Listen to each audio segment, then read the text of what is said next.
이제 오늘부터 우리가 본격적으로 7년 대환란에 대해서 묵상해 보려고 합니다. 7년 대환란이란 말 그대로 7년 동안 이전에는 없었던 전무후무한 대환란 기간이 있을 것이라는 그런 기간을 말합니다. 그런데 이 7년 대환란은 특징이 인류 보편에게 다 임하는 재앙이 아니라 교회에만 임합니다. 교회만 공격받고 교회만 핍박을 받는데 그 강도가 전무후무할 정도로 아주 강력한 핍박을 받는다라는 것이 7년 대환란의 특징입니다. 그렇다면 왜 7년일까요? 일단 여러분들이 지금까지 확인하신 것처럼 계시록 자체가 원래 7이라는 숫자를 되게 좋아합니다. 온 천지가 7로 되어 있다고 해도 과언이 아닐 정도로 계시록은 7이라는 숫자를 되게 많이 쓰죠. 왜 그래요? 7은 히브리인들에게 완전수라고 했습니다. 그래서 완전수인 7, 하나님을 상징하는 숫자거든요. 하나님의 완전하심. 이 7을 계속 사용하고 있다는 것은 계시록 전체를 하나님의 완전하심을 강조하는 책으로 만들어 놨다는 거예요. 왜 그래요? 도미티안 핍박 속에서, 황제의 핍박 속에서 신음하고 있는 1차 수신자인 성도들을 비롯하여 2000년 기독교 역사 동안 고통받아온 성도들을 위로해 주시기 위해 기록된 책이 바로 계시록이기 때문입니다. 그래서 지금 현실은 하나님이 전혀 보이지 않지만 그럼에도 하나님은 완전하시며 온 현실을, 온 역사를 다 통치하고 계신다라는 것을 계속해서 강조해주며 성도들을 격려하는 책이 바로 계시록이라는 것이죠. 그래서 7을 많이 쓰는 것입니다. 그래서 왜 7년 대환란이냐 하필 7이 완전 수잖아요. 환란까지도 완전하신 하나님이 통치하고 계시고 환란까지도 완전하신 하나님 손아귀 안에 있으니까 너무 걱정하지 말고 다 제한된 기한이 있으니까 염려하지 말고 힘내라 라고 격려하기 위함입니다. 그래서 계시록 내내 7이라는 숫자 상징적으로 반복이 되기 때문에 7년 대환란도 문자적으로 이거 7년인가 보다 라고 생각하시면 안 돼요. 지금 설명해 드렸죠. 상징이라고. 7이라는 숫자 자체가 상징수라고. 계시록에 쓰이는 숫자들은 다 상징수예요. 10, 7, 12, 24, 144, 14만 4천 다 상징 숫자입니다. 그래서 계시록에 있는 숫자는 문자 그대로 이해하시면 안 됩니다. 7년 대환란도 마찬가지예요. 딱 7년만 참으면 되나 보다. 그렇지 않아요. 이 기간이 어느 수준인지는 아무도 모릅니다. 그냥 상징수예요. 실제로 사도 요한은 이 요한계시록 내에서 이 7년이라는 숫자를 사람들이 진짜 7년으로 생각할까봐, 왜냐하면 정말 현실적으로 고통을 받는 사람들은 이런 거 붙들고 싶거든요. 그래서 도미티안 황제의 핍박 7년만 숨어 있으면 될까? 7년만 버티면 될까? 라고 너무 붙들고 싶다 보니 그런 거를 붙들 수 있기 때문에 사도 요한은 계시록 내에서 여러 장치들을 만들어 놨습니다. 묵시문학적 특징으로 7이라는 숫자를 계속 변형시켜서 사람들이 함부로 문자적 7년으로 오해하지 못하도록 장치를 만들어 놨다는 거예요. 묵시문학 장르의 특징 말씀드렸죠? 해석자가 너무 정확하게 해석해서 시한부 종말론으로 빠지거나 이단적인 해석이 나오지 않도록 묵시문학은 이렇게 그걸 방지하는 장치들을 곳곳에 모호하도록, 일부러 모호하도록 해놨다라고 말씀을 드렸어요. 그렇다면 7년 대환란 말은 많이 들어봤는데 이 단어는 계시록에만 있는 특별한 이야기일까? 아니, 그 전에 7년 대환란이라는 이 명칭은 성경에 있는 명칭인가? 부터 알아보려고 합니다. 사실 7년 대환란이라는 이 단어는 우리가 유명해서 많이 듣는 것에 비해서 성경에 존재하지 않는 단어입니다. 이건 기독교회가 기독교 역사 속에서 전통 속에서 편의상 붙여놓은 이름입니다. 삼위일체도 마찬가지죠. 삼위일체라는 단어가 성경에 전혀 없습니다. 기독교회가 역사와 전통 속에서 편의상 붙인 이름입니다. 원죄라는 단어도 성경 전체에 어디에도 없습니다. 기독교 역사와 전통 속에서 편의상 붙여놓은 이름입니다. 하지만 원죄, 삼위일체가 정말 중요한 진리요 개념인 것처럼 7년 대환란도 성경에 없는 단어이고 기독교가 인간들이 붙여놓은 단어이지만 되게 중요한 의미를 갖고 있다는 것입니다. 그러면 계시록 어디에도 성경 어디에도 7년 대환란이라는 명칭이 없는데 왜 기독교에는 7년 대환란이라고 한 걸까요? 그 이유가 재미있습니다. 그 이유는 계시록이 구약적인 문서이기 때문에 그래요. 구약적인 말씀. 예전에 이거 한번 설명을 해드렸는데 기억날지 모르겠어요. 계시록은 어디 하늘에서 뚝 떨어진 신비로운 책이 절대 아닙니다. 그래서 하늘에서 뚝 떨어져서 어떤 특정 사람만 신비롭게 해석할 수 있는 책이 절대로 아니에요. 그런 비밀스러운 책이 아니라 놀랍게도 계시록 전체 내용의 90%가 구약 성경을 인용하고 있는 엄청나게 특별할 것 없는, 구약에서 다 본 내용을 그냥 다 인용하고 있는, 그래서 구약을 아는 사람이라면 다 이해하고 해석할 수 있도록 만들어 놓은 그런 구약적인 책, 특이할 것이 하나도 없는 책이 의외로 계시록이라는 것입니다. 그래서 예전에 다 알려드렸는데 신학자들이 신약 성경 27권 중에 얼마나 많은 구약을 인용하고 있는가를 연구하고 그 통계를 낸 적이 있었는데 압도적으로 요한계시록이 구약을 많이 인용하고 있어요. 2등이랑 격차가 엄청납니다. 그래서 압도적으로 거의 90% 정도가 구약 말씀으로 채워져 있는 지극히 구약적인 책, 바로 계시록이라는 거예요. 그런데 제가 예전에 이 말씀을 나눴죠. 구약적인 책이라고. 그때는 막 퍼센트까지 하면서 계시록이 총 몇 구절인데 그중에 몇 구절이 구약이다, 이것까지 말씀을 드렸는데 저도 기억이 안 나고 여러분도 기억이 안 나고, 중요한 것은 구약으로 대부분이 채워져 있다라는 건 기억이 나시죠? 그런데 그렇게 알려드리고 우리가 알았는데 제가 실제로 설교를 준비하면서 이 요한계시록을 볼 때마다 되게 놀라요. 왜냐하면 그렇게 알려드렸지만 또 직접 이렇게 보면서 한 구절 연구를 해보니까 다 구약이에요. 새삼 놀랐어요. 새삼. 어쩌면 이렇게 온 천지가 다 구약이냐. 구약 자체라고 해도 무방할 정도의 책입니다. 그런데 계시록을 지금까지 우리가 그래도 한 10장까지 봐왔잖아요. 함께 확인해 보셨겠지만, 느끼셨겠지만 요한은 계시록을 쓸 때 절대로 구약 성경의 구절을 복사 붙여넣기 하는 직접 인용을 하지 않습니다. 직접 인용의 숫자는 현저히 적어요. 직접 인용이 뭐냐면 복사 붙여넣기입니다. 예전에 직접 인용과 간접 인용 설명해 드렸죠? 마태복음은 직접 인용을 많이 합니다. 복사 붙여넣기.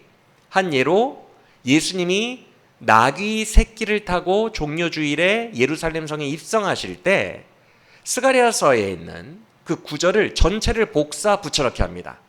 너희의 왕은 겸손하여서 나귀 곧 나귀 새끼를 타시나니, 이 구절을 그대로 마태복음은 복사해서 넣은 후에 이 말씀을 성취하려 함이라, 이렇게 해석하며 마칩니다. 그게 마태복음 스타일이에요.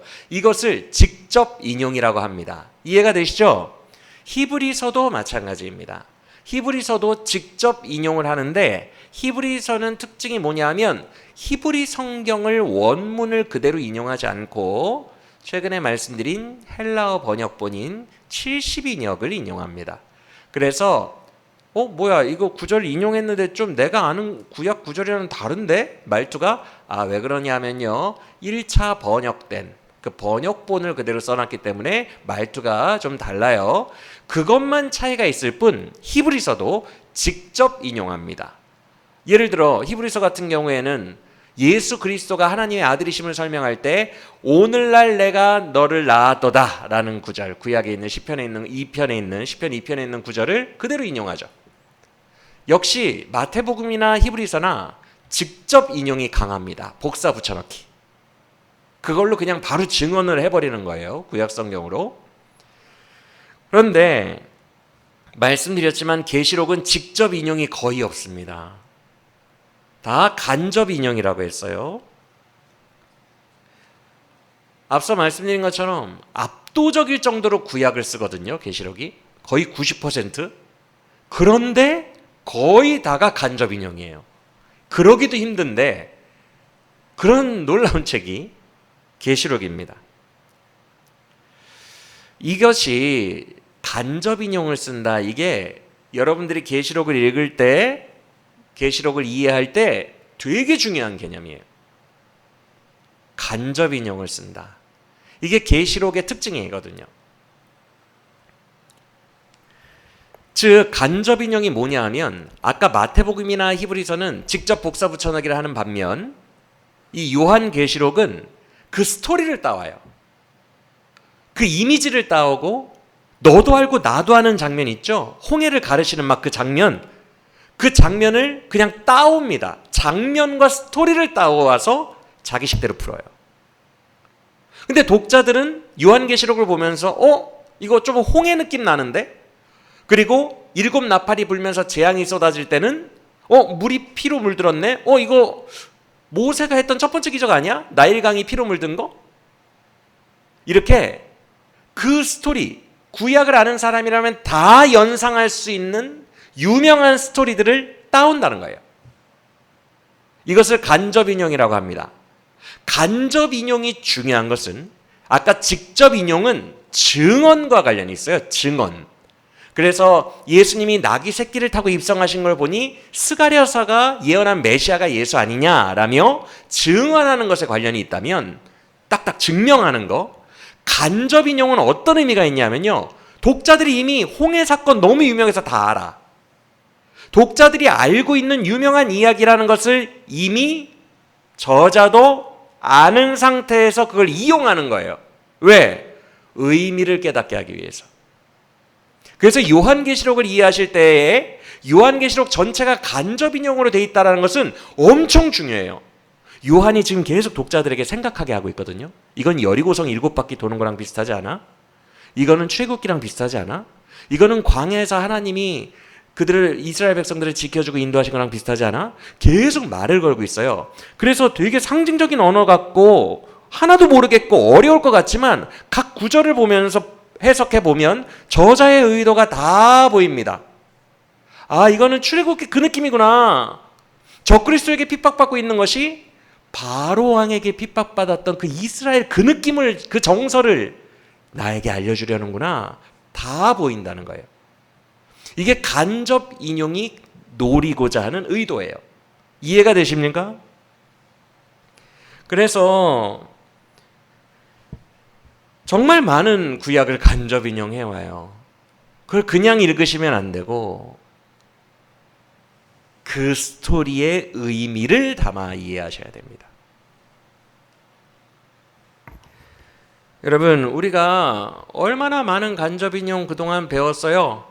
스가랴서에 여러 색깔의 말들이 막 뛰어나가죠. 여호와의 명을 받아서 그거 그대로 그림 가져오죠.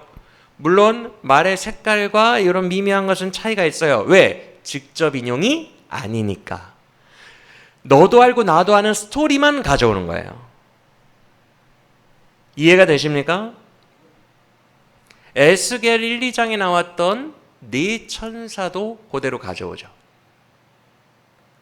근데 묘사가 아주 약간 달라요. 근데 신경 쓰지 않아요. 너도 알고 나도 아는 에스겔서의 그 천사야. 그 천사가 어떤 의미를 가지고 있을까? 그걸 독자들이 알고 보라는 거예요. 출애굽기의 10가지 재앙 코드도 가져왔고 여호수아서에서 7바퀴 성을 돌았던 코드도 가져와요.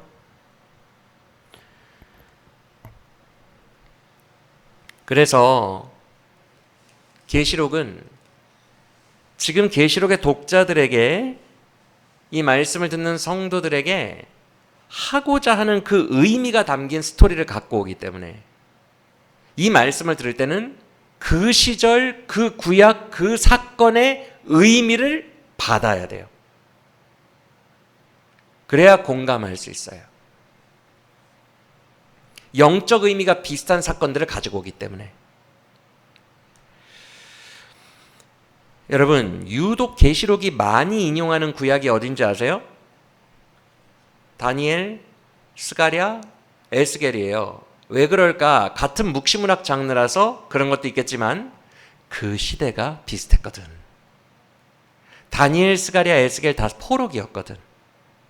나라 망하고 너무 힘들 때, 너무 힘들어서 하나님이 계신가 안 계신가, 나라도 망했고 성전도 부셔졌고 우리는 다 포로 신세고 하나님 안 계신가 보다 라고 생각할 수 있는 그 시대에 써진 문서들을 많이 인용하거든요, 계시록이.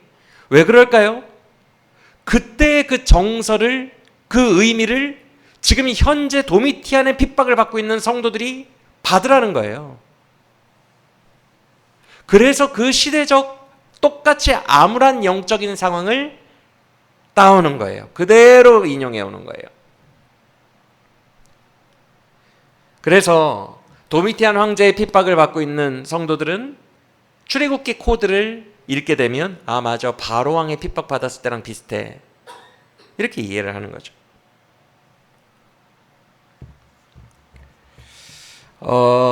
이렇게 간접 인용이 얼마나 많이 쓰이냐면 우리가 다다음 시간 정도에나 배우겠네요. 12장에 여자와 용이 싸우는 장면이 나옵니다. 거기에도 간접 인용 코드들이 많아요. 여자는 신구약 전체 공동체를 가리키죠, 교회를. 그런데 이 여자를 하나님이 독수리 두 날개를 주어 광야로 일정 기간 피신하게 했다라고 하는 장면이 나와요. 여러분, 이게 히브리 성경을 아는 독자라면 바로 연상합니다. 왜냐하면 이거 의도적인 거예요. 히브리인들은 모세 오경을, 토라를 달달 외울 정도로 사랑합니다. 성경 39권이 다 없더라도 토라만큼은 각 회당에 있어야 될 정도로 모세 오경은 되게 사랑하고 분명히 기억하고 있어요. 두 날개, 독수리의 두 날개를 주어 광야로 피신시켰다? 12장에 이런 말이 나왔다? 이거는요, 히브리인들에게는 너무 명백한 거예요. 왜? 내가 독수리 날개로 업어 너희를 광야까지 인도했거늘 이라는 유명한 구절이 토라에 2번 나오기 때문에 그래요. 신명기와 출애굽기 19장에.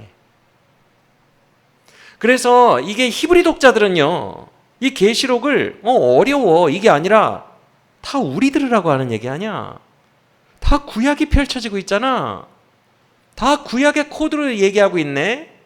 너무 재밌다 라고 일으킨다는 거죠. 여자에게 독수리 두 날개를 주어 광야로 피신하게 했다. 주님이 정한 시간 동안. 이스라엘도 똑같죠. 두 날개로 업어 바로 왕으로부터 탈출시켜서 광야에 40년 주님이 정하신 시간 동안 피신시키셨죠.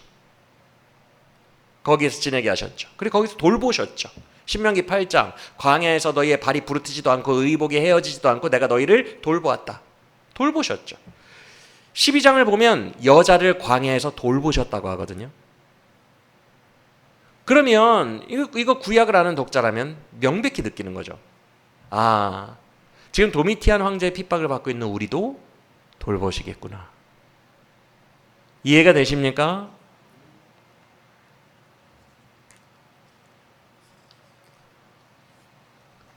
그리고 12장을 보면 용이 광야로 피한 여자에게 입에서 물을 토해내가지고 물로 공격해요.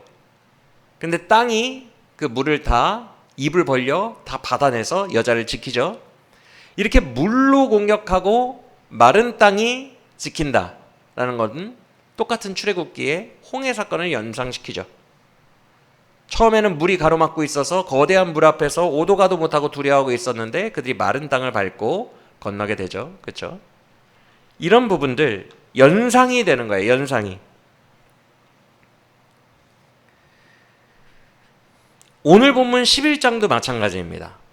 오늘 11장인데 한번 11장이 얼마나 다 구약인지 눈으로 보면서 따라오시겠어요? 여러분도 놀랄걸요? 11장 1절 갈대자로 성전을 측량하라. 에스겔 40장 이후에 정확히 같은 명령이 있습니다. 갈대자로 성전을 측량하라. 스가랴 2장에도 있고요. 측량. 11장 2절 거룩한 성을 일정 기간 동안 짓밟는다. 다니엘서에 2번 기록되어 있어요.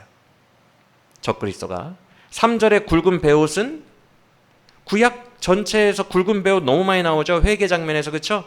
독자들은 아마 구약을 안다면 굵은 베옷을 입어? 특히 이사야는 굵은 베옷을 입고 선지 활동을 했습니다. 이사야는 회개를 선포했죠. 굵은 베옷을 입고 선지 활동을 한다는 것은 회개 선포입니다. 그러면 독자들은 굵은 베옷을 입었다라는 이 사도 요한의 한마디만 가지고 구약을 아는 자들은 주로 회개의 말씀을 선포했구나. 그랬더니 5절에서 사람들에게 맞아 죽을 뻔했구나. 이게 연상이 되는 거예요. 이해가 되십니까? 사람들이 듣기 너무 싫어하는 말씀만 했구나. 딱딱 연상이 되죠. 굵은 베옷이라고만 딱 말해요. 그러면 이게 구약을 모르는 독자들은 어렵다라고 느끼거든요. 어려울 게 하나도 없어요. 구약적으로 이해하면 되는 거예요.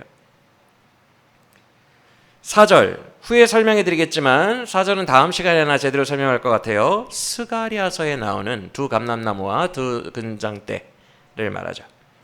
이거는 너무너무 명백해서 다음 시간에 시간을 두고 설명을 할 겁니다. 5절은 당연히 뭘 연상하겠어요?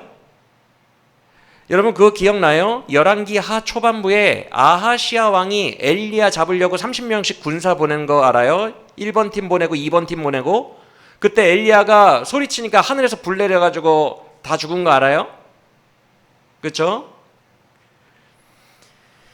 엘리야를 연상시키죠. 엘리야를 건드리려고 부하들을 보냈는데 아하시아 왕이 가는 부하들마다 다 죽으니까 입에서 무슨 요가 파이어가 나온 게 아니라 말을 하면 그 말에 권세가 있다는 거예요. 말씀을 하면. 6절 이거는 뭐 여러분들도 충분히 아시겠네. 하늘에 일정 기간 동안 하늘에 문을 닫아서 비가 못 내리게 했다. 이거 누구예요? 누가 실제로 이렇게 했어요? 엘리야. 물을 피로 변하게 한 건 누구예요? 6절 그 다음에 모세. 그 다음에 각종 재앙으로 땅을 쳤다. 누구예요? 모세. 7절은 그런 표현이 없고 구약적 표현이 없고 8절 아예 구약을 대놓고 언급하죠. 적그리스도가 거하는 그 도시는 영적으로 소돔과 고모라와 같고 애굽과 같다. 그러면 독자들은 다 이해하는 거예요. 애굽은 어떤 애굽이에요? 하나님이 치셨던 그 모세를 통해 치셨던 그 애굽. 소돔과 고모라도 하늘에서 불 내려서 뒤집어졌죠. 완전히 멸망했죠. 그런 땅에 적그리스도가 사는구나. 독자들은 다 이해하는 거예요. 그리고 9절 두 증인의 시체를 길거리에 방치하고 장사를 못 지내게 했대요. 이것도 구약을 보시면 아시죠? 구약에서 가장 큰 저주가 뭐예요? 장사를 조상들의 묘에 묻히지 못하고 길거리에 버려두고 개들이 핥으리라. 개들이 너의 시체를 핥으리라. 이게 제일 큰 저주죠, 구약에서. 구약 독자들은 다 아는 거예요. 두 증인이 길거리에 방치됐네, 시신이. 그리고 사울왕 이야기도 기억나세요? 블레셋이 사울왕의 시신을 성벽에 매달아 놓고 사람들 많이 다니는 길거리에 전시했던 거. 그런 내용이에요. 조롱하고 사울왕 조롱시킨 거거든요. 조롱하고 시신까지도 수치를 당했구나. 구약 독자들은 다 알죠. 10절 엘리야에게 아합 왕이 한 말투가 기억나네요. 아합 왕이 엘리야 만나자마자 뭐라 그래요? 이스라엘을 괴롭히는 자여 이제야 내가 너를 찾았다. 선지자는 원래 백성들이 괴로운 사람이라고 느껴요. 맨날 회개하라는 말만 하고 나쁜 말만 하니까 선지자들은 만나면 나를 괴롭게 하는 사람. 이 말투는 아합 왕이 생각나요. 11절에서 생기가 들어가서 시체가 일어나 버렸네. 어디 사건이에요? 생기가 들어갔대요. 마른 뼈에. 어떤 사건이에요? 에스겔. 12절에서 하늘로 곧장 부르심 받아 구름 타고 올라가는 장면은 누가 생각나요? 구약에서? 엘리야, 에녹. 여러분 그냥 다 구약입니다. 모든 구절이 다 구약이에요. 이해가 되십니까? 다만 마태복음 같이 복사 붙여넣기 직접 인용이 아니라서 못 느끼는 거지, 간접 인용으로 다 알아듣게 해놨어요. 그래서 구약 스토리를 다 넣어놨기 때문에 독자들이 암호 같아요. 독자들이 구약을 아는 사람들은 지금 이 스토리를 다 이해하는 거예요. 아, 적그리스도가 사는 곳은 소돔과 고모라 같은 곳이구나. 굉장히 타락했고 훗날 멸망한다는 뜻이구나. 아, 두 증인의 시체가 방치됐다는 것은 죽어서까지 조롱당하고 수치를 당했다는 뜻이구나. 다 이해하는 거예요, 스토리를. 계시록은 그렇게 읽는 거예요. 그래서 구약으로 90%가 점철되어 있는 거예요. 할렐루야.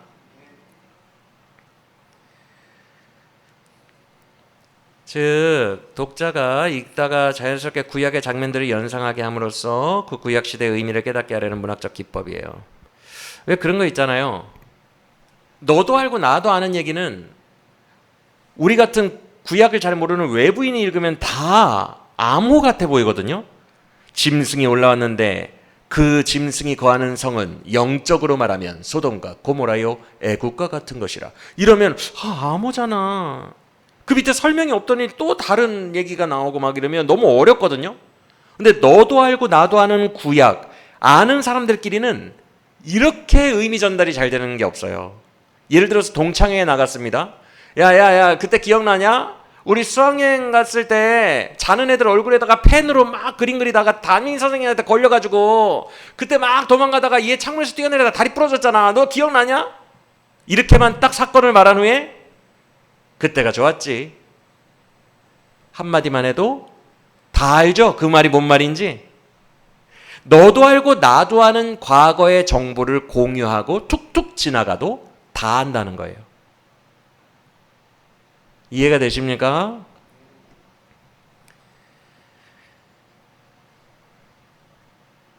그래서 구약은 비밀스러운 책이 아니라 해석하라고 기록된 책이에요. 읽고 해석을 해라. 깨닫고 느끼고 그 의미를 알고. 무엇을 통해서요? 너도 알고 나도 아는 구약 이야기를 통해서. 자, 바로 이런 이해를 가지고 우리가 11장에 지금 7년 대환란 초반부를 봤는데 거의 다 구약 내용인 걸 확인해 봤고요. 11, 12, 13장이 다 7년 대환란이에요. 이 파트를 정말 구약을 참고해서 이해해야 돼요. 구약을 참고해서 이해하지 않으면 SF 영화로 변합니다. 이해가 되시죠? 정말 바코드 666 찍으라는 얘기 나옵니다. 막 손목에 그때가 되면 바코드를 찍어야 된다, 막 이런 얘기 나와요. SF 영화 돼요. 구약적으로 안 읽으면. 그런데 오늘은 지금 11장의 초반부를 묵상하려고 했는데 시간 관계상 본문까지는 못 들어갈 것 같아요. 다음 시간에 7년 대환란 첫 부분 들어가고요. 오늘은 뭘 남은 시간에 배우냐 하면 7년 대환란이라는 이 숫자만 배워도 시간 다 갈 것 같아요. 이 7년 대환란이라는 숫자는 어디에서 나온 거냐? 여러분, 7년 대환란은요, 계시록이 창조한 개념이 아니에요. 다니엘서에서 다 따왔어요.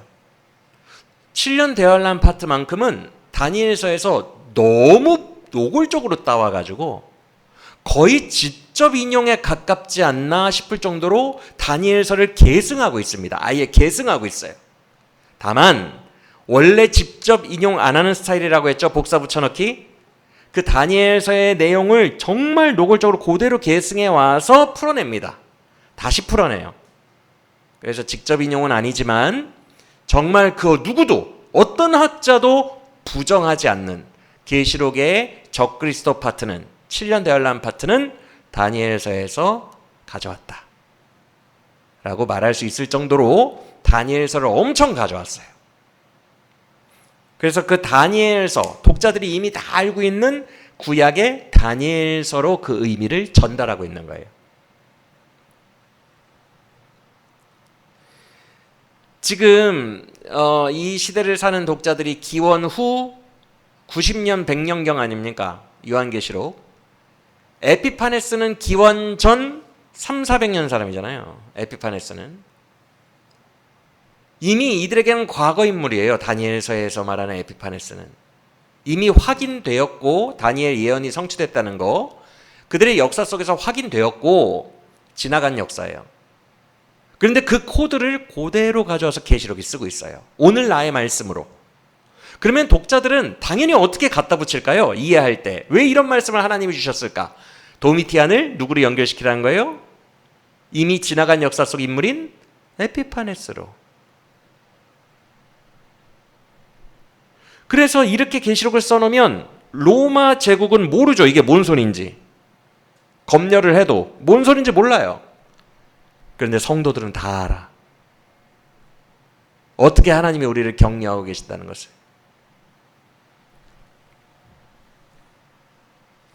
성도들은 알죠. 아, 에피파네스를 결국 우리가 이겼던 것처럼 도미티안의 핍박도 이겨내겠구나 라는 것을 알게 되는 거죠.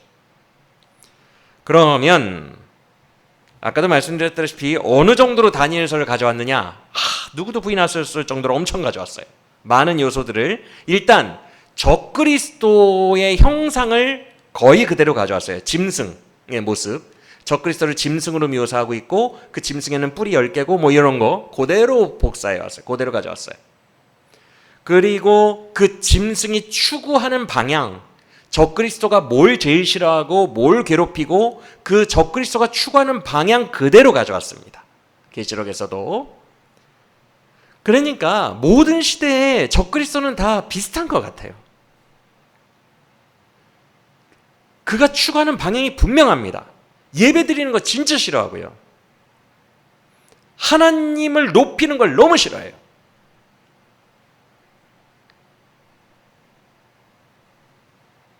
그래서 그런 것들을 부수죠.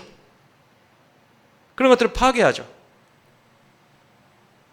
그리고 또 뭘 가져왔냐 하면 제일 중요한, 지금 설명해 드리려고 하는 적그리스도의 형상이랑 이걸 갖고 온 거는 13장에 나옵니다. 적그리스도 파트는 나중에 13장에 나오니까 그때 배우고, 그때 또 다니엘서 왔다 갔다 하면서 배우고, 오늘은 11장이니까 뭘 다니엘서에서 가져왔냐면 7년이라는 숫자를 가져왔어요. 여러 숫자들을 가져왔어요. 이 개념을. 아유, 뭔 숫자 설명을 그렇게 길게 하시려고 해요. 이거 되게 복잡하고 어려워요. 왜 그러냐면 7년 대환란이라는 7이라는 숫자도 갖고 왔고 그 7을 반으로 쪼개서 3.5, 3.5라는 숫자도 가져왔기 때문에 그래요. 이제부터 3.5가 중요합니다. 여러분, 이 7년 대환란 파트가 11, 12, 13장이거든요. 계시록. 이 세 장에 3.5가 되게 많이 나와요. 우리 한번 그거를 확인해 봤으면 좋겠어요. 그런데 이 3.5를 사람들이 3년 반인가? 이렇게 또 실제 시간으로 오해할까 봐 이 3.5라는 숫자를 계속 단위를 바꿔버립니다. 일부러 바꿔버려요. 사람들이 특정 시간으로 오해하지 않도록. 하나의 개념이니까. 그러면 11장부터 13장까지 이 적그리스도 7년 대환란 파트에서 3.5가 얼마나 많이 쓰이는지 일단 계시록 확인해 보겠습니다. 먼저 11장 2절을 보세요. 11장 2절. 거룩한 성이 얼마 동안 짓밟힌대요? 42달, 3년 반입니다. 계산하실 필요 없어요. 3년이면 36개월, 거기에 6을 더하면 반년을 더하면 42. 맞아요? 3.5가 42달이라고 표현됐네. 그쵸? 7년이 반으로 나뉜 거예요. 그리고 그 바로 다음 절인 11장 3절을 보시면 두 증인이 권세를 받아 활동하는 기간이 얼마라고 또 다르게 표현하고 있어요. 1260일. 계산기 꺼내지 마요. 제가 계산기 해봤어요. 1260을 30일로 나누면 42달 똑같아요. 42달입니다. 역시 3.5년이죠. 그런 다음에 11장 9절을 보세요. 이번에는 단위가 바뀌어요. 두 증인의 시체를 방치하는 기간이 사흘 반이네. 연 단위가 아니라 일 단위로 바꿔버렸죠. 그런데 개념은 여전히 3.5 맞아요, 틀려요? 맞죠? 이게 묵시문학이죠. 사람들 오해하지 못하도록 바꿔버리는 거예요. 상징수라는 거예요. 그리고 11장 11절 보시면 3일 반이라고 되어 있습니다. 맞습니까? 3.5. 그리고 12장으로 가볼게요. 12장으로 가서 12장 6절을 보시면 며칠이래요. 여자가 광야로 도피하여 지내는 기간이 역시 12장 6절 1260일. 아까랑 똑같죠? 3.5년. 그리고 12장 14절을 보시겠어요? 여기서 결정적인 표현이 나와요. 이거는 외워두셔야 돼. 12장 14절. 이번에는 3.5를 달이나 날로 표현하지 않고 어떻게 표현해요? 추상적으로 표현하는데 한 때와 두 때와 반 때. 그러면 합치면 뭐예요? 3.5죠 또, 그렇죠? 그리고 13장에서 적그리스도 짐승이 권세를 받은 기간이 42달이라고 명시되어 있습니다. 13장에서도 제가 여기는 절을 안 적어놨네. 13장 5절쯤 되나요? 6절쯤 되나요? 5절에 42달. 자, 3.5라는 거 3장에 걸쳐서 이게 7년 대환란이 3장이잖아요. 11, 12, 13. 7년 대환란 파트 속에만 3.5가 한 8번 쓰인 것 같죠? 그렇죠? 와, 되게 많이 쓰였어요. 자, 그러면 이제 이 개념을 다니엘서에서 계시록이 그대로 가져왔다는 것을 우리가 확인해 볼 거예요. 그런데 그 전에 왜 7년인지가 궁금하죠? 계시록에서는 7년이라고 말한 적이 없어요. 맨날 3.5만 썼어요. 그런데 인간들은 3.5만 8번 쓴 계시록을 왜 7년 대환란이라고 하지? 7이라는 근거는 어디 있는데? 궁금하실 수 있어요. 그게 바로 다니엘서 때문에 그래요. 계시록에는 7이라는 숫자 명시 없이 3.5만 엄청 쓰지만 그가 가져온 다니엘서에는 7년이라는 말이 정확하게 명시되어 있고 그 7년을 반으로 나눠서 뒷부분에 적그리스도가 통치한다는 말이 정확하게 나와 있어요. 그래서 다니엘서를 계시록이 지금 가지고 와서 계승한 거는 정말 빼도 박도 못하는 명백한 사실이잖아요. 그렇죠? 그러니 당연히 요한이 다니엘의 그 구절을 몰랐을 리가 없다. 7년 중에 반을 쪼개서 뒷부분만 적그리스도가 통치한다라는 이 구절을 모를 리가 없다. 모르고 따왔을 리가 없다. 그래서 계시록 저자도 다 알고 있기 때문에 7년 대환란이라고 이름을 붙인 겁니다. 이해가 되시죠? 자, 그럼 다니엘로 가봅시다.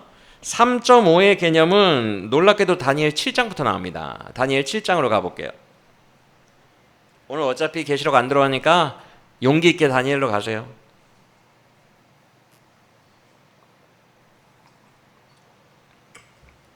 다니엘 7장. 다니엘 7장의 문맥을 보겠습니다.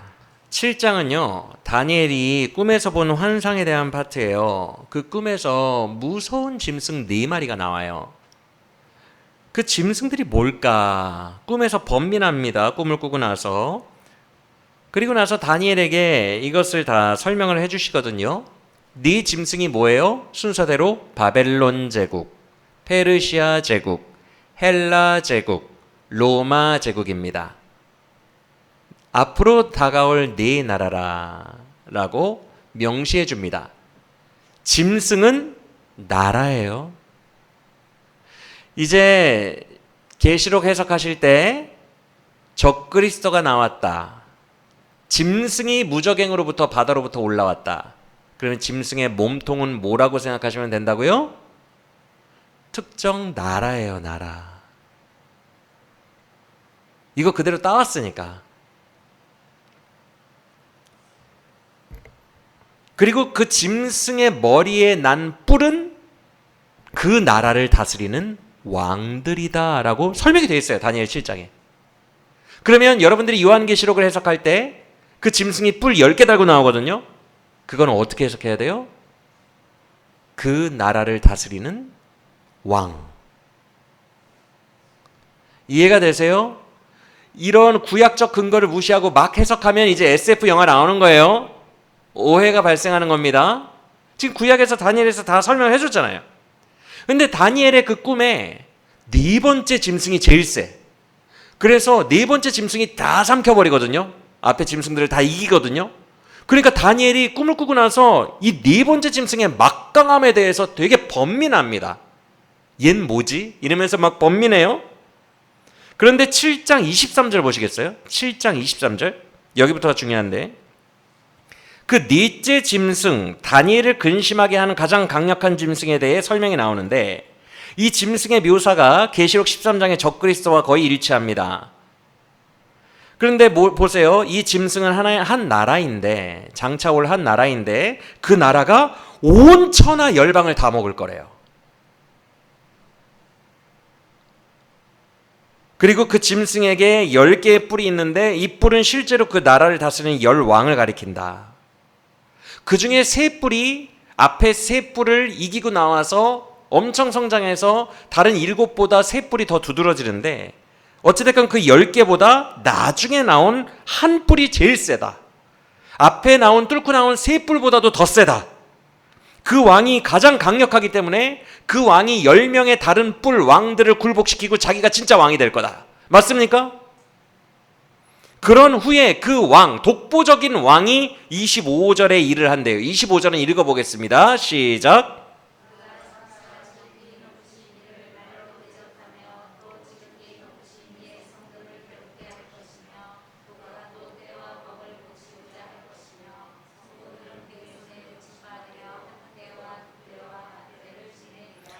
한때와 두때 반때 나왔어요, 안 나왔어요? 적그리스도 짐승을 예표하는 이 존재가 성도들을 괴롭힐 거라고 돼 있어요. 그렇죠? 하나님을 대적하고 성도를 괴롭힐 거다. 그런데 딱 기한이 정해져 있대요. 괴롭히는 기간이. 언제? 3.5. 이걸 계시록에 그대로 가져왔어요. 맞아요, 틀려요? 이거보다 명백한 증거가 어디 있습니까? 거의 복사 붙여넣기 수준이지. 스토리적으로. 그런데 7이라는 개념이 다니엘서에 있다며요. 그래서 7년 대환란이라며요. 7이라는 개념이 이제 조금 어려워지는데 다니엘 9장에서 나옵니다. 9장으로 가봅시다. 9장의 다니엘서의 스토리를 보면요. 9장 2절을 보면 먼저 보시면 다니엘이 우연히 성경책을 발견해서 읽다가 예레미야의 70년 예언을 알게 됩니다. 70년 후에 우리나라가 돌아간다고 하나님이 미리 예언을 하셨네. 예루살렘을 포로 귀환을 하겠네. 이것을 보게 돼요. 근데 연수를 따져보니까 70년이 얼마 안 남았어. 그래서 기도하기 시작한 거예요. 즉 다니엘은 그냥 우리 성도들과 똑같아요. 같은 심정으로 성경책 읽다가 이런 구절이 있었네. 주여 이 일을 이루어 주옵소서. 이제 몇 년 안 남았습니다. 계산해 보니까 우리 돌아가게 해주소서라고 지극히 인간적이고 성도적인 기도를 한 거예요. 지금. 그런데 그렇게 기도하고 있는 그에게 가브리엘 천사가 날아오더니 네가 70년을 기도했느냐? 내가 71에 490년의 비밀을 알려주리라. 이렇게 시작되는 겁니다. 이해가 되세요? 즉 다니엘은 고작 70년 이 땅에 우리가 포로 귀환을 하느냐 안 하느냐 그렇게 아주 근시안적이고 좁은 시야를 기도하고 있었거든요. 내가 먼 미래 적그리스도의 때까지 다 보여주리라. 490년을 보여주리라 하고 그의 기도보다 더 큰 걸 보여준 사건이 9장이라는 거예요. 스토리의 문맥이. 이해가 되십니까? 그게 바로 490이라는 숫자가 뭐냐면 일흔이래라고 표현을 해요. 일흔이래. 일흔은 70이죠. 이래는 7이죠. 곱하라는 거예요. 77에 49, 490이 되는 거예요. 490. 그런데 기독교 전통에서는 일흔이래를 년 단위로 이렇게 해석하는 아주 오래된 기독교 전통이 있어요. 물론 원문을 보면 히브리어 원문을 보면 년이라는 단어도 없고 일이라는 단어도 없어요. 다만 용법으로 봤을 때는 년보다는 일로 해석하는 것이 조금 더 맞지 않나라는 생각이 드는데 원문대로라면 77 이렇게 되어 있어요. 70 곱하기 7. 그래서 이게 연을 말하는 건지 날을 말하는 건지 몰라요.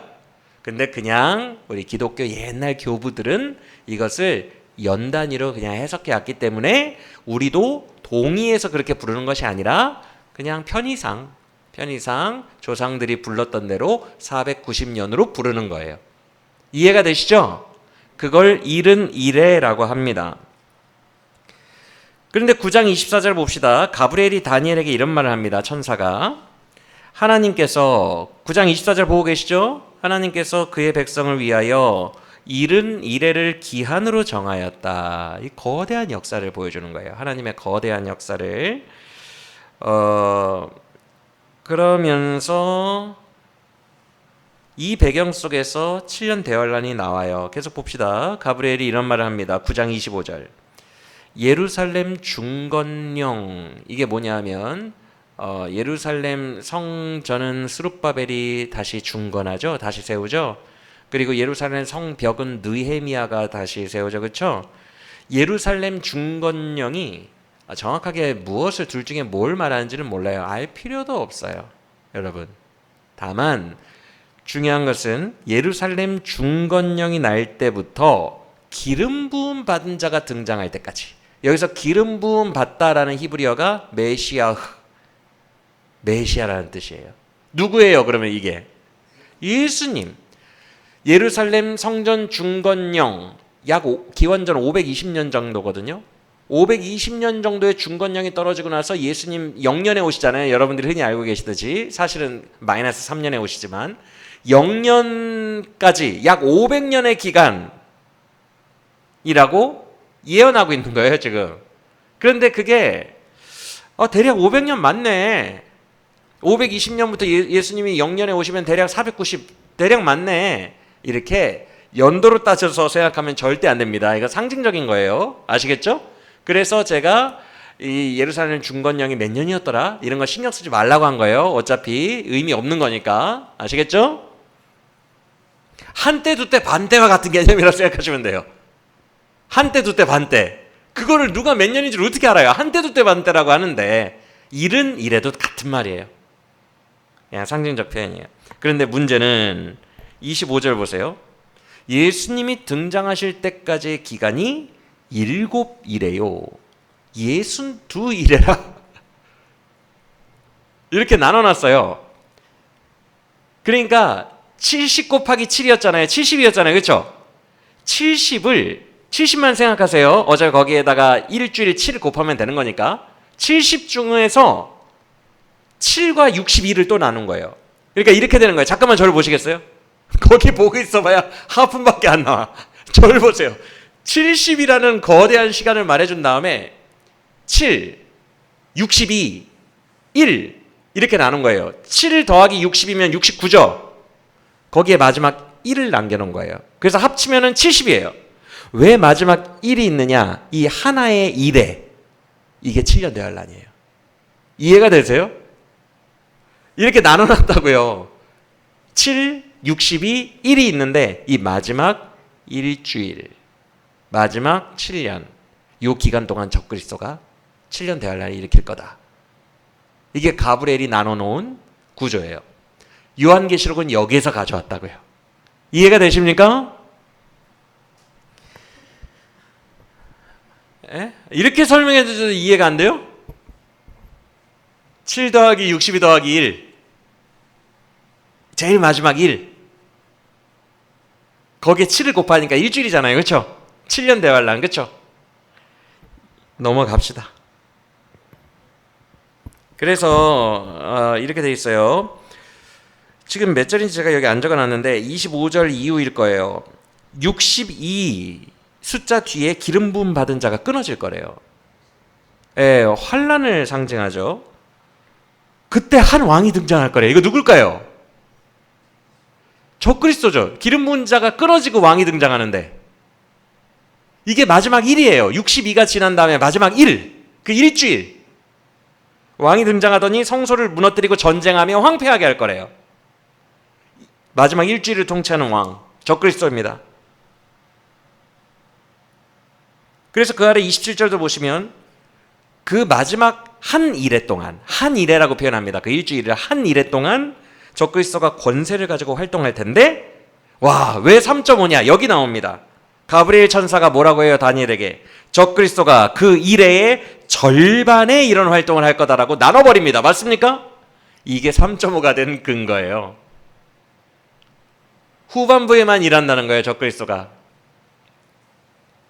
그래서 7년이라는 한 일에 이 7년 대환란이 앞 3.5와 뒤 3.5로 갈립니다. 여기까지 이해가 되시죠? 그런데 주로 적그리스도는 반반 갈렸을 때 어디에서 주로 더 크게 활약을 한다고요? 앞부분, 뒷부분. 뒷부분에서 더 큰 활약을 한다고요. 그리고 뒤로 가서 보시면 다니엘 12장 6절을 보세요. 다니엘 12장 6절을 보시면 이 5절 6절에 나온 세마포 입은 사람은 다 천사입니다. 천사. 세마포는 천사예요. 천사나 제사장밖에 안 입어요.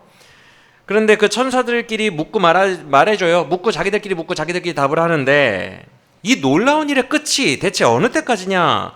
와, 근데 이게 너무 중요합니다. 12장 7절을 보시면 반드시 한 때와 두 때와 반때 3.5를 지나서 성도의 권세가 그 기간 동안은 박살이 나야 끝난다 이렇게 말합니다. 맞습니까? 엄청난 환란이죠. 교회가 그냥 사라져야 끝난대요. 이 7년 대환란이 상상이 되십니까? 교회가 박살이 나야 끝난대요. 그게 7년 대환란이에요. 그래서 성도는 믿음으로 버텨야 돼요. 12장 11절과 12절을 보세요. 근데 숫자를 또 살짝 바꾸죠. 이거 계산하고 있는 사람들 분명히 있을 것 같아요, 없을 것 같아요, 여러분들? 역사적으로 중건력이 몇 년이고 이거 막 손가락으로 계산하고 있는 사람들 100% 나옵니다. 그러니까 이거 숫자를 다 바꿔버리는 거예요. 대략 비슷하게. 12장 11절에서 그러므로 성도는 1260일이 아니라 며칠을 기다리래요? 거기에 한 달을 더한 1290일을 기다려야 하며 그 다음 절인 12절을 보면 거기에 3.5를 더 더합니다. 45일, 3.5. 3.5를 더 더해서 이제 1335일을 기다리면 구원을 얻으리라. 환란 속에서. 이거 예수님의 말씀과 비슷하죠? 끝까지 버티는 자는, 끝까지 견디는 자는 구원을 얻으리라. 마태복음의 감람산 담화에서 제자들에게 종말의 때를 말씀하시며 이렇게 마치셨죠? 예수님도 끝까지 버텨라. 끝까지 견디는 자는 구원을 얻으리라. 다니엘서도 똑같습니다. 성도의 권세가 박살이 날 때까지 3.5를 버텨야 되는데 이 기간을 버티는 자는 복이 있느니라 라고 마치고 있는 거고, 계시록도 똑같이 적그리스도가 지금 통치하고 있고 너희를 죽이려고 하지만 도미티안 황제 속에서도 버텨라. 버티는 자는 복이 있느니라 라고 말하고 마치고 있는 거예요. 다 똑같은 거예요. 할렐루야. 성경은 다 똑같은 거예요. 그러면 왜 7로 했냐? 하나님 손아귀 속에 있다는 거예요. 심지어 적그리스도의 활동까지도 하나님 손아귀 안에 있다는 거예요. 그래서 실제로는 몇 년인지 몇 달인지 때와 시기는 우리가 알 바 아니에요. 몰라요. 하지만 하나님의 손아귀 안에 다 있다는 것을 믿고 그냥 사는 겁니다. 그게 성도예요. 그게 믿음이에요.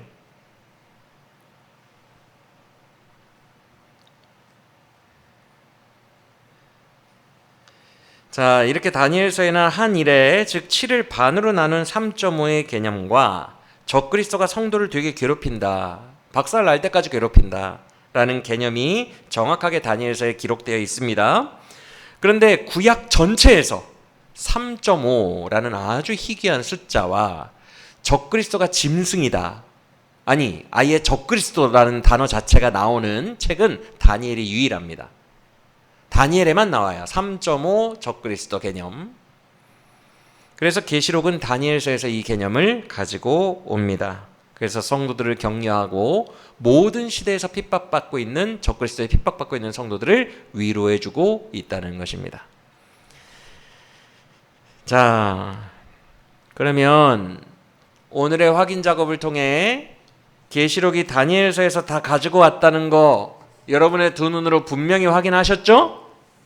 그러면 이제 앞으로 계시록의 7년 대환란 파트 설명할 때 다니엘 왔다 갔다 하지 않고 바로바로 말씀해 드려도 이해하실 수 있겠죠?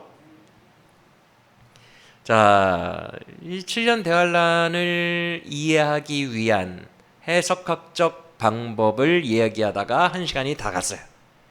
그래서 좀 본문과 관련한 우리에게 직접적으로 주시는 은혜의 말씀들을 어쩔 수 없이 다음 시간에 살펴봐야 할 것 같은데 너무 아쉬워요. 방법만 얘기해놓고 실제로 안 하니까 너무 아쉬워요. 왜냐하면 여러분들이 11장의 모든 구절을 통해서 이제 구약을 연상하게 됐잖아요. 아까 봤잖아요. 그렇죠? 구약을 연상하면서 이렇게 보면 감동이 있어요. 그리고 생동감이 있어요. 우리가 다음 시간에 천상 그렇게 볼 텐데, 대략적으로 11장의 흐름만 스포일러 하듯이 미리 말씀을 드리면, 11장 초반부에는 7년 대환란의 모든 구조와 그림이 다 나와 있어요. 지금 오늘 우리가 읽은 11장 1절부터 13절까지 다 나와 있는데, 7년의 앞부분 3.5와 적그리스도가 활동하는 뒷부분 3.5와 이 경계선이 정확하게 나와 있어요. 11장에. 그래서 너무너무 분명하기 때문에 참 고마운 본문이에요. 너무 분명합니다. 내용이. 앞부분은 이 앞 3.5는 11장 2, 3절에서 두 증인이 권세를 받은 시점이에요. 이 두 증인이 활동을 합니다. 이 두 증인은 교회를 상징해요. 신약의 교회예요. 그래서 활동을 하는데, 본문을 보시면은 이 두 증인이 그래도 활동하는 앞부분 3.5는 교회가 좀 강력해 보여요? 안 강력해 보여요? 막 불도 내리고 막 원수가 그들을 건드리지도 못하고 막 강력해 보이죠? 근데 강력해 보인다고 해서 환란이 없는 건 아니에요. 왜? 2절에 그들이 활동하는 42달 동안도 이방인들에게 성전은 짓밟히고 있으니까. 맞습니까? 그리고 그들은 지금 회개하라는 베옷을 입고 회개하라는 말씀을 전하고 있어요. 사람들이 엄청 싫어합니다. 그래서 11장 10절을 보시면 그 두 증인이 죽고 나서 사람들이 이제 마음이 속 시원하다라며 서로 기뻐하고 즐거워하고 예물을 보냈다라는 구절이 있어요. 맞습니까? 이걸로 미루어 볼 때 그 두 증인이 활동할 때 세상 사람들이 그들을 얼마나 미워했을지 상상이 되세요? 그래서 11장 5절에서 그들을 죽이려고 계속 덤빈 거예요. 세상 사람들이. 즉 그들은 강력한 파워를 갖고 있는 것처럼 그려지지만 사실 인생은 고달프고 쓰디쓰고 너무너무 괴롭고 매일매일 죽음의 위협에 시달리고 매일매일 순교의 공포에 시달리는 최악의 짓밟히는 상황을 경험하고 있었다는 것입니다. 그래서 앞부분 3.5도 능력은 좀 있어 보일 수 있으나 실제로 느끼는 감정은 최악이었다는 거예요. 그래서 7년 대환란이라고 하는 것이지 3.5 대환란이라고 하지 않는다는 거예요. 이해가 되시죠? 즉 두 증인은 처절한 사투를 하는 거예요. 이 세상과 맞서 싸우는 겁니다. 지난 시간 말씀 기억나세요? 요한에게 두루마리를 먹고 네가 다시 온 세상의 증인이 되어야 되겠다. 그 역할을 지금 하고 있는 거예요. 이 사람들요 회개 안 했거든요. 9장에서 3분의 1씩 다 죽여도 회개 안 했어요. 맞습니까? 그렇게 완악한 자들이에요. 그러니까 베옷의 설교밖에 할 수 없는 거예요. 베옷의 설교가 뭐예요? 회개하라는 거예요. 아니면 멸망한다는 거예요. 그러니까 사람들이 얼마나 듣기 싫어하겠어요. 계속 죽이려고 달려드는 거예요.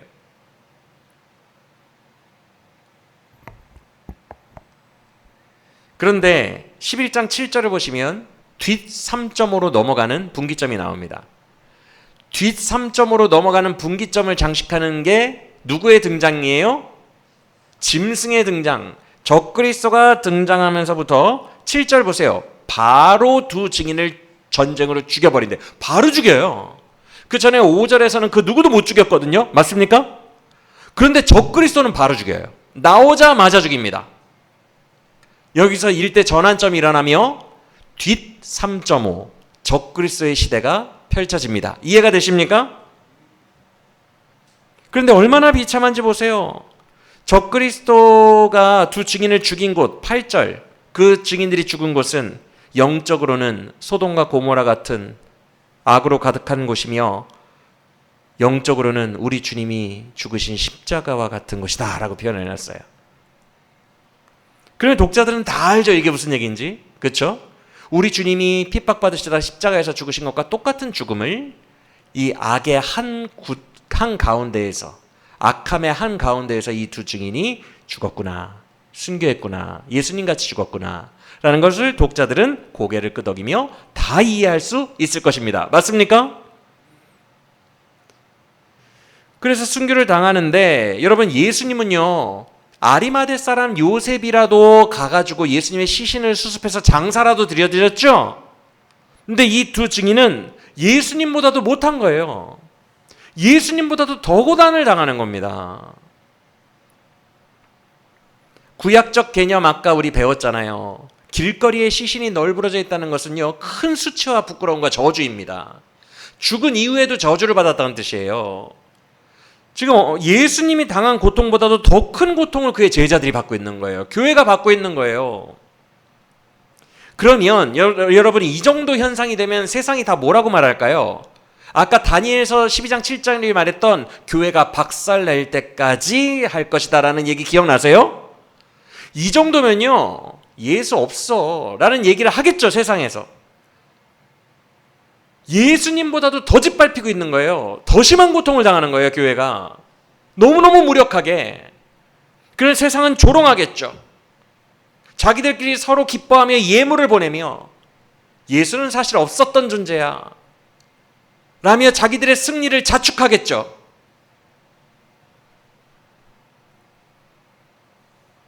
예수님보다도 더 패배했으니까. 그런데 아까 다니엘 12장에서 천사가 뭐라 그랬어요?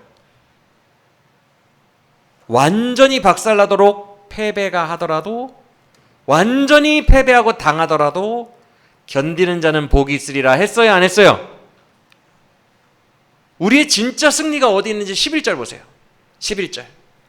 그렇게 자축하고 축배를 들고 있는 그 사람들 앞에서 후반부 3.5의 기간이 끝나자, 맞습니까?